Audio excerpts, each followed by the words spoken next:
Kumusta? Mabuti! For today's video.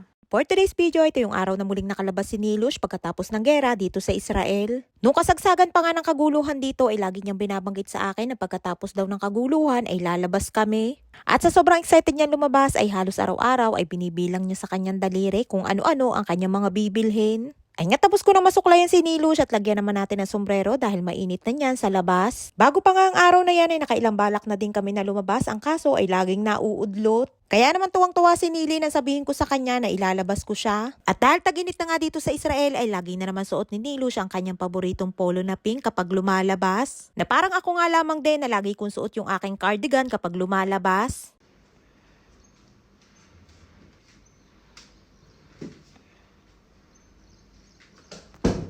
Ay nga't ready to go na ang person kaya naman kinuha niya na sa taguan ang kanyang 3 wheels. At sa sobrang excited nga lumabas ay hindi pa nga ako nakaayos ay gusto nang umalis. Ang sabi ko nga'y maupo muna at hintayin akong matapos at kailangan din muna naming magpaalam kay Lola bago kami lumabas.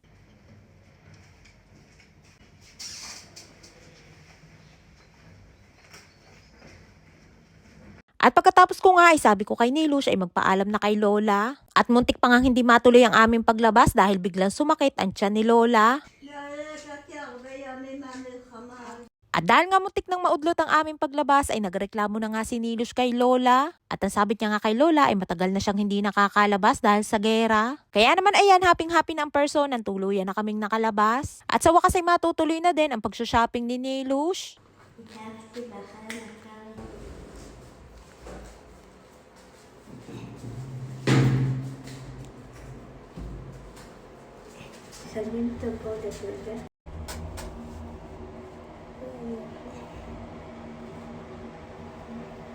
Sa mga followers nga na matagal nang nakasubaybay kay Nilush ay paniguradong alam na alam nyo na kung ano ang mga bibilhin niya. Gustong-gusto nga ni Nili na laging makalabas hindi para makapag-exercise at makapaglakad-lakad kundi ang talagang pakay niya ay makapag-shopping.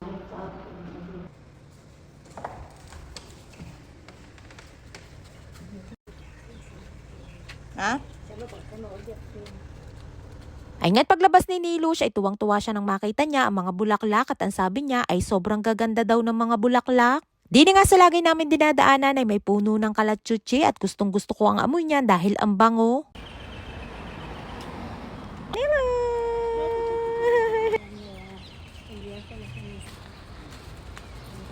Dito nga sa Israel ang mga matatanda ay ugali na talaga nila ang maglakad kaya naman ayan si Lola kahit maedad na ay tulak-tulak pa din ang kanyang walker. Isa din yan siguro sa sekreto kung bakit mahahaba ang buhay ng mga tao dito sa Israel, yung lagi sila nag-e-exercise. Laging lumalabas ng bahay para maglakad-lakad at laging nagpapaaraw. At kahit nga mahigit 80 years old na ang mga tao dito sa Israel ay sila pa din yung namamalengke at bumibili ng kanilang sariling gamot ng mag-isa. At yung iba nga kahit mahigit 90 years old na ay naliligo pa ding mag-isa at marunong magluto kahit walang nakaalalay. Hindi katulad natin sa Pinas na ang ganyang edad ay alagain na at bihira na nga lamang din ang umaabot sa ganang edad. Ay nga tuwang-tuwa si Nilush na makakita siya ng mga aso at hindi nga lamang 2 kundi 4 na magkakapareho.